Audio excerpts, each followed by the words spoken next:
everyone. Welcome back to Astrology Today with Jeff Harman. I'm Ella, Jeff's assistant. Great to have you join us. I hope everyone is doing well. The universe is an interactive consciousness. Today, Jeff is taking a deep dive look at Interrogation Astrology, also known as Horary Astrology. It's pretty fascinating how the planets can give us an answer to a question.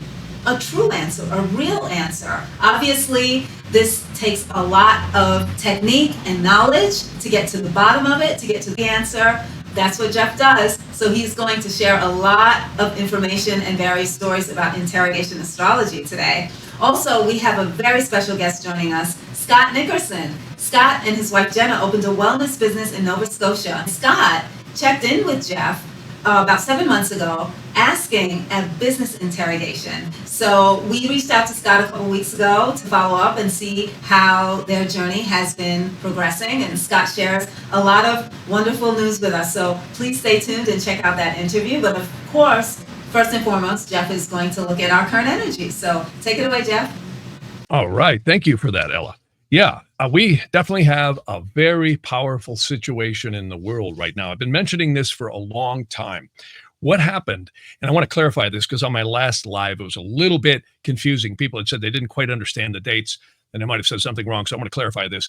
And that is, in March 29th, or on March 29th, we had Saturn move into the sidereal sign of Pisces, and Saturn joined Rahu in the sidereal zodiac. And that's always an intense energy in worldly affairs. See, the North Node and the South Node are really ecliptical points that the sun and the moon and the earth join on whenever there's an eclipse. So it's very powerful. These are the eclipse points. And I mention this a lot in readings. Rahu is the movie we're playing. Shakespeare was right. The whole world's a stage. Rahu is the movie. And Ketu is the exit out of the theater. It is otherworldly things. Vedic astrologers call it moksha, or you could say getting out of this perception of reality in this lower dense dimension. So whenever all the planets are in between these eclipse points known as Rahu and Ketu, we have something known as a Kala Sarpa Yoga. Now, people might say, what is that? Well, Kala is a word that means time. And of course, the Sarpa is the serpent. It's the serpent that entwines around us. And that's also the legend of the dragon of North and South Node, or Rahu and Ketu in the Vedic astrology. So we just entered into a Kala Sarpa Yoga situation, again, March 29th. And this is going to continue all the way up until July 28th. So it's a long time. And I said in the live that the nodes will be shifting right in May 29th. So that's different. See, the nodes will be shifting, but it's still not going to break the Kala Sarpa Yoga. So you might say, well, what does this mean? Well, every time there's a Kala Sarpa Yoga, there's heavy karmic energies that are playing out in the world. For instance, many times wars break out, or they could end. Also, COVID was absolutely during a Kala Sarpa Yoga. And if we go back, many pandemics are, and many other unusual events happen during these times. Now, every 2 weeks, the moon is going to break this. What does that mean? It just simply means the moon will cross the nodes, and for approximately 2 weeks, it'll be on the opposite side, breaking the Kala Sarpa Yoga. But then as we go into close to the fourth quarter of the moon, it will then go back to the new moon. Now, this will continue on all the way up until July 28th, when Mars actually breaks the Kala Sarpa Yoga by ingressing into sidereal Virgo. Now, I'll give you some visuals on this as we get down the line in further podcasts. But this is a big deal. And you might say, well, why? Well, I've been mentioning Uranus, which takes 84 to 86 years to go around the solar system, is also traversing the Pleiades. And you might say, well, what does that mean? Well, remember, I'd mentioned the Pleiades is the ancient legend of Atlas and the seven daughters, or some people call them the seven sisters, where Atlas had to hold up the sky in the legend. And of course, he turned his daughters into stars to protect them. There's many different variations of the legend, but it's called the seven sisters of the Pleiades, and they're fixed stars. Very, very powerful when Uranus goes over these. To give you an idea, the last time it happened was World War II. Hitler was marching into France, and all the world was afire with World War II. The time before that was the Civil War in the United States. The time before that was the Revolutionary War. And if you keep leapfrogging back through history, you'll find there's always incredible dissension and change in the world. And right now, we are at an unprecedented time of change. We have a high-tech revolution that is accelerating at a blinding speed, much more so than even the Industrial Revolution. And again, technologies are compounding in the world. So this is a very powerful time to be alive. I have to say that. So what does all this mean? Well, it means we're going to see a lot of very powerful events happening between now and July, as not only Uranus goes over the most evil fixed star in the sky. That's going to actually happen May 4th, which is coming right up. That's literally a little over a week and a half, 2 weeks away, about a week and a half away. So powerful times. And we just need to stay vigilant and see what happens. I get using something called interrogation. This is going to be an eventful, intense time, but we're going to get through it. And expect the unexpected is what it shows. Also, I want to mention one thing. We just had a new moon, literally today. This is Sunday, of course, at about 12:32 p.m. Pacific Daylight Time. So if you're somewhere else, extrapolate accordingly. New moons are always powerful, a time of resetting. It happens every single month. And you could feel the energy when you get in touch with it. The moon just really kind of subdues everything right before that new moon. And then we get a reset. Things are off and running. It's a seed planting time. Good time to set goals, start a new project that you're working on, or continue the one you're on with a new energy. So very, very powerful time. And that brings us to the topic of today's podcast, which is interrogations. Now, people might say, well, what is that? This is a really ancient science of casting charts for the moment when a person breaks their minds. I got exposed to this in the 70s. My mother had told me about medical astrology. My mother was an interesting lady. She was into hemodialysis, very smart woman. And she turned me on to this by saying, this is literally a type of astrology that you don't need your birth chart. And I have to say, astrologers who don't use this in a reading are missing something, because it is something I use almost all the time in every reading. In fact, I cast something known as a session chart, which is not the person's birth chart, though I do look at that as well. But I look at the session chart. By casting it at the moment in time, I'm beginning to do the reading. And it gives me a look-see into maybe hidden things that the person may not either disclose or that I may help them with. And it's amazing. Interrogation astrology is also known as horary in the West. That's a Latinized term for it. It means of the hour. Also, it can be called prashna in India.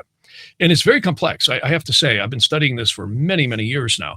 And there's varied techniques depending on the type of astrology you use. And traditional and Vedic astrology, or prashna, is my two favorites. It's really quite amazing. And the Egyptians were extremely adept at this, and so were the Greeks, and so were the Indian astrologers. Absolutely fantastic when you use it. Kings, queens, generals, pharaohs all use this. In fact, I know this for a fact because I have many texts that prove it. There's literally records of a general asking, should we go to war with so-and-so? If we do, will we win? The king would ask various questions. You can ask anything under the sun. I have found missing objects for clients or help them to find them. And sometimes you don't get the exact place it is, but you can definitely find out if you're going to find it or not, and the general areas of where to look. And I have found it to be incredible. You can use it for analyzing the health of animals. Horses I've done, animals, cats, dogs, you name it. Even cattle I've had people ask questions about, or any type of animal, or person. So really, really amazing. So you can use it for relationships, for business questions, anything under the sun that you can think of. You can literally ask a chart about what is the outcome. And it gives an amazing read. It's absolutely fantastic. If I could literally sit here and talk for days, I have tens and tens of thousands of interrogation charts. They're absolutely phenomenal. And it's one of the most mysterious types of astrology because, in my opinion, it proves we're in an interactive consciousness. I've had people sitting on the other side of the world ask a question about a relationship, or should they buy a house, or is it my best interest to do this? And I'll cast the chart, tell them the answer. And it's amazing. It's absolutely amazing. It proves that astrology links, or the celestial energies of astronomy links into our consciousness at every point in time. I want to tell a quick story about interrogation. I usually keep most interrogations confidential with clients because they don't want them revealed. But I will tell this one because it's about a family member. My brother was down in Florida with his wife, of course, my sister-in-law, and he called me on a trip and said, Jeff, he says, something's wrong with Terry. And he says, I was going to take her to the doctor when we get back home, or maybe in the next couple of days. He says, cast a chart and see, what do you think? And I looked at the chart and I immediately said, wow. I said, turn the car around right now. Don't wait. Don't do it tomorrow. Do it right now. Get her to an emergency room. And he did. And later he called me and said, it's a really good thing. He says, the doctor said, if we hadn't brought her in, that she could have went septic and it could have been fatal. So here's the efficacy of, again, interrogation astrology. It is profound. How could someone be down, 2,000 miles away? I cast a chart where at my location, the querent, which in this case was my brother about his wife, showed up that she was in a very dangerous condition. And I could go on literally for days talking about the stories. Some of them are quite sad and some of them are absolutely delightful. So again, interrogation astrology is just a formidable tool because it doesn't require your birth chart. And there's one other thing I like about interrogation astrology. It's active. It's now. When an astrologer looks at your birth chart in terms of transits and progressions, yes, we can also get the same thing, but there's something very specific and pointed to the consciousness that's on your mind at the moment in time you ask. And that, again, proves this world and the celestial influences of the heaven is an interactive consciousness, which I think is pretty amazing. So I want to get to our interview today, which is about an interrogation that was asked by a gentleman named Scott Nickerson. He and his wife had started a business. They both have separate businesses, and they're doing some really exciting stuff up in Nova Scotia, Canada. And they're making some wonderful products. And he had inquired whether or not should they take this particular space to expand their business. And we have kind of an interesting interview because we have the before when he asked about it, and then we have 7 months later when the echo comes back as to whether or not it was starting to pan out. The other thing I have to apologize a little bit is because the resolution got really bad in the first portion because the internet was having a lot of problems, and we don't know why, but sometimes you get that with Zoom and other systems that we use on the internet. So this without any further delay, let's get to the interview.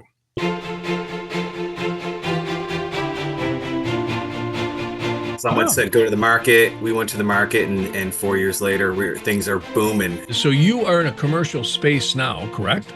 We're just renovating it now. Yeah, we are actually there painting today. We thought about it for a couple of months, and we just kind of signed the deal, and we moved into it. And it seems very good. Things are moving in the right direction. When did you do that? When did you do that? So that would have been just probably about a month ago. I took a look at the chart, so I'm going to put this on the screen. This is the question. Scott Nickerson, best to move. The answer is it's a good move. And you already did it. You said you did it about a month ago, right? Well, we made the decision about a month ago, so we haven't even moved in there yet. We've just been painting. So we kind of just got in there recently, and we're combining both businesses. So we've got the little microgreens business, and my wife has a little spa. So we're putting them together to kind of create a little wellness center. Wow, good for you. So you're actually going to have that also in the same space. Absolutely. Yeah. I mean, it comes up good. What it shows is a lot of reworking going in there. That's what it shows. I would tell you it's not a bad move at all. You're likely to find it's going to require a lot of work on your part, but I like the fact that you're putting a wellness center in there, and I'll tell you why. The chart indicates that having more of a festive or some place that, people can get special drinks. I don't know if you're going to be doing anything like that, or if you're just going to have a wellness center where you sell products, but it's, you tell me, what are you planning on doing? It's funny you mentioned special drinks. So we actually started juicing some of the microgreens that we do and putting them in little tiny, we call it microdose. Yes. And we actually, we did some today actually for the market. So we do that. We make a little dressing, but we also want to offer some sort of like cleansing products. Excellent. Wow. Nice. I love it. Man, now you're making me want to come up to Nova Scotia. Yeah. I love it. We'd love that. Yeah. Oh, I love Nova Scotia. Wouldn't have to twist my arm. I'll tell you that. But you got a place. Well, there we go. And I got to tell you why I bring that up. The Lord of the Fifth is pleasures. It's also festive places where people would want to relax, have a drink, have some food, or read a book or something like that. I would tell you I'm not here to tell you how to run your business, but this chart suggests that you could have books on cleansing, books on, herbology and apothecary or whatever else you wanted, self-help, but particularly cleansing and healing modalities, because that comes up strong in this new place. I like it. What's wonderful to hear. Yeah. It's a big decision. We're tripling what we're spending now on our rent. It's a commitment. That's why it comes up here, the supplementation of, I think, products in store or, in the locality. And, another thing that shows up too is make it a cool place. So I'm sure you will. I can tell the kind of guy you are. If you make it some kind of a nostalgic or real draw environment, that's a big difference. I know you're in renovation and designing right now, but that's something the chart shows when I look at it. It's a blank slate right now, Jeff. We've got 3 rooms, one giant room that we're going to be growing in, but one of the 3 rooms my wife is taking. But we've got 2 other rooms that we're probably going to rent out to some other like healthcare practitioner. But what you mentioned about the retail spot where people can come in. So we have chairs in there that we've ordered for people to come in and sit down. And just today I was actually looking at like Ann Wigmore books about juicing. Books. It shows books really strong. Books, herbs, your products, you could do a real cool business there. And that could really blossom into something quite nicely for you. Are you doing manufacturing there as well and processing? So we do it all. So we plant, from organic seed, we harvest, we package, and then we also process into the juices.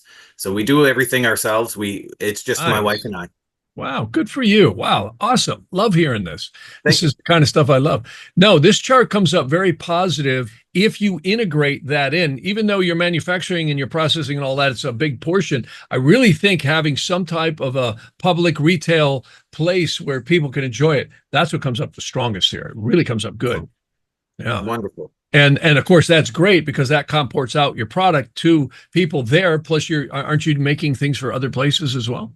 So we also sell to a lot of different restaurants. There's some chain restaurants. We grow a really popular product that's kind of taken off right now. It's called cat grass. So it's just it's actually wheatgrass for cats. Oh yeah, wow. We sell a lot of them to a lot of like the chain pet stores down here. Sure. Wow. And we just launched into another city. Nice. Yeah. So yeah, it's kind of, we got the animals taken care of, the whole family really. Oh, that's cool. That's so cool. You make me want to catch a flight to Nova Scotia tonight. This is great. I love it. But it's really interesting that we're on this health journey, my wife and I, and we're going through it together, but we're also bringing products to the market that we are benefiting from ourselves and believe in. Scott, tell us what's been the journey. Remember when we first spoke, we were speaking about how, there was going to be a journey, there's going to be a lot of twists and turns, but ultimately it ended up really good. So tell us, where is it at now with your business? So right now things have definitely, we're climbing steadily for sure. Business is really good. We've added many more stores to our delivery route, a lot more happy customers. And we're really happy with the way things have turned out so far. It's hard to believe it's been this long since we originally spoke, but what a journey it's been. And it definitely wasn't easy. And, building a business certainly isn't. However, it was well worth it. And I'm really glad that we spoke and then we made the decision to, pull the trigger and move into this new space. So it's been wonderful. That's great. I always talk about the 7-year itch. It's so exciting when you look at it. Have you ever heard of the 7-year itch? The first year of a business or a marriage or of life is the sun. The second year is the moon. See, the sun is the seed. That's where you plant all the seeds. You can relate to that one being in the seed business, right? In the growing business. So the first year is the sun. You plant the seeds. The second year is the moon. You water those seeds well. And the third year is Mars. That's where we see growth. And things really come together. So businesses always make it and break it on the third year generally.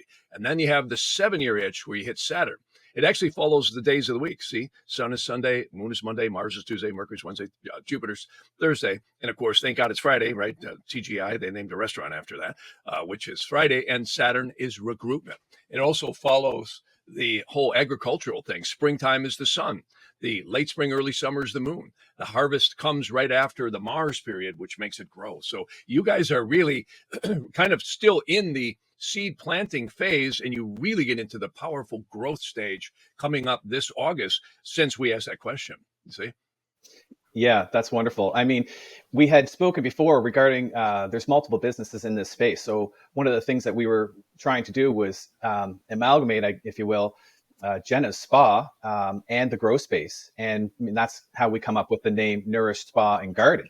So Jenna was she was in the 3-year cycle, coming from just a rental room in a space downtown to this space here was exactly 3 years to the day. And we found that out in synchronicity by a social media post. It was where she was renting the room from. They said, so long, Jenna. And they realized the timestamp was exactly 3 years. So her business is really booming. She's doing, yeah, she's got a constant smile on. She's not stressed out. These are her products behind me here. This is her waiting room.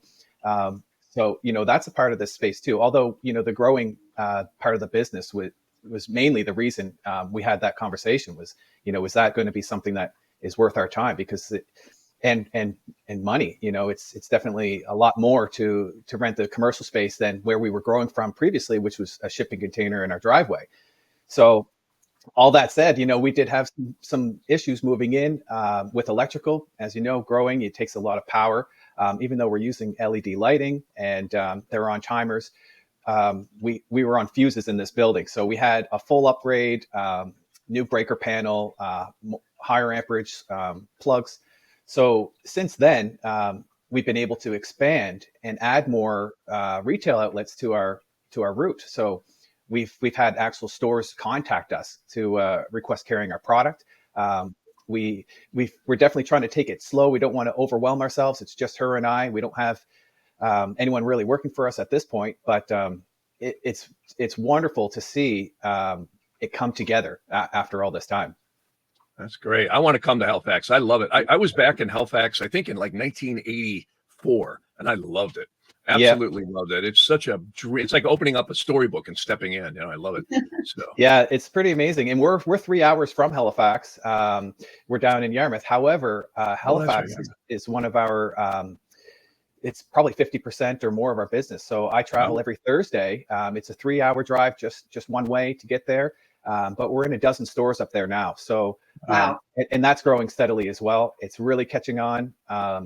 It's worth the trip for sure. Wow. So doesn't the ferry? Sorry, Jeff.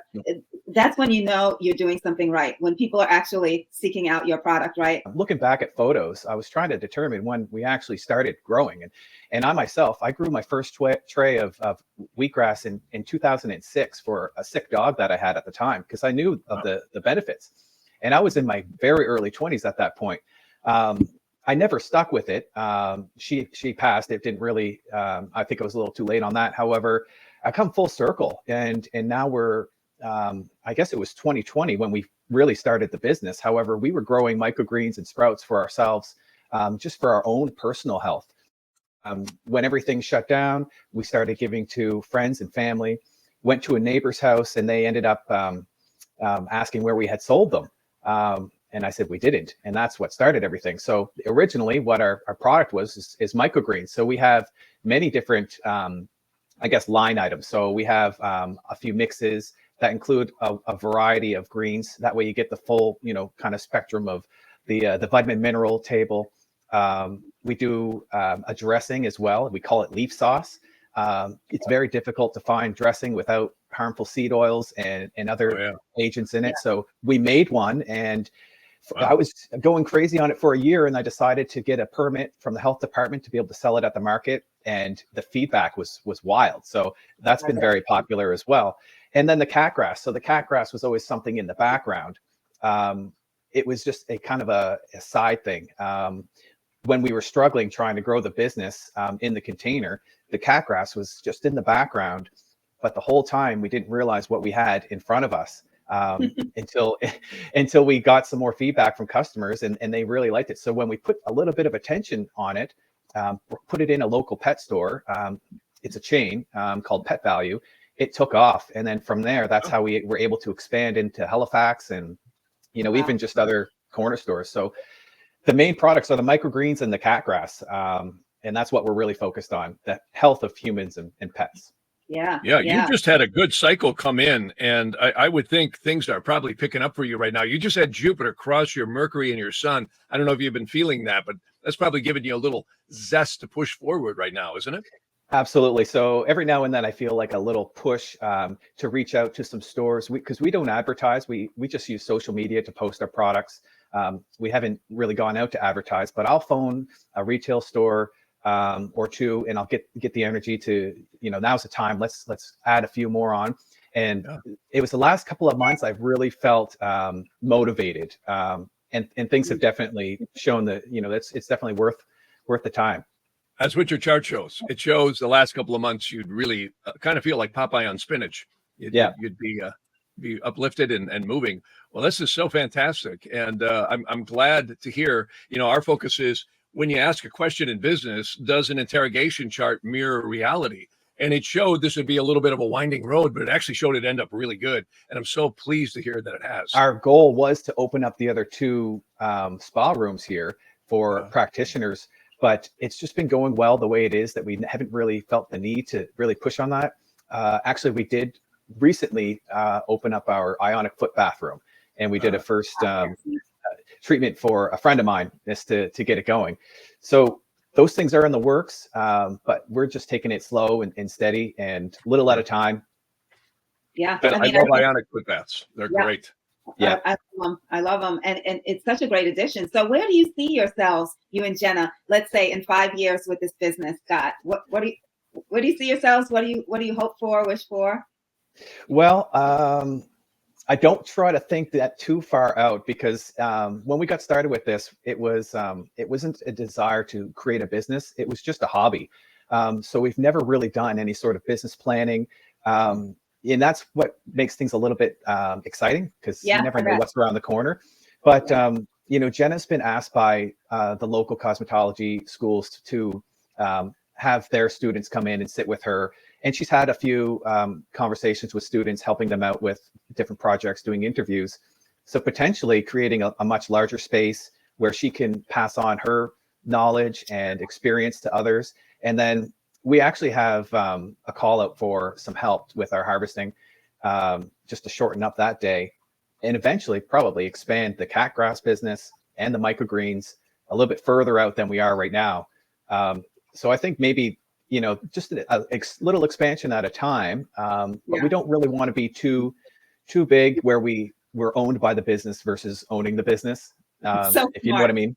So smart. I think that's so smart. And that happens. I have a feeling there's just magic around the corner. And like you said, it's exciting, not in a sense, not knowing, not planning in the traditional ways, right? And I think that could, I've been in business myself and I haven't done what you're talking about. And I actually wish I had. Because there's a lot of pressure when the business takes over, like you were just saying. You bet. Yeah, absolutely. And that's not what when we first started this, we said to each other, we wouldn't allow the business to really take over. We started this to have a little bit more time with each other, to travel. And we've absolutely had that. And we want to continue with that. Jenna's off work for the day. It's Friday afternoon. She's going to yoga. We get time to spend with our dogs. And that's what we want to continue with. Amazing. Sure. Amazing. I love it. I really love it so much. Yeah. Well, Scott, thanks so much for coming on. And, this is exciting. And God, we wish you the very best. We wish you all the best. Now, tell everyone, though, where you're located and how they can reach you and find you on social media. Absolutely. And thanks, you guys, for having me back on. It's been great. It's watching Jeff and Ella on podcasts and other shows, and then actually being a part of the show itself is wild. So it's an honor to be here. So you can find us through our website, which is www.thelittleleaf.ca, which has our social media links on there. Social media links are a little bit off. So for Instagram, it's thelittleleaf.co. and Facebook is thelittleleaf.yarmouth. Right. Instagram's a little bit more content heavy than the Facebook side of things, but you can always send us an email at info@thelittleleaf.ca and we'll get back to you.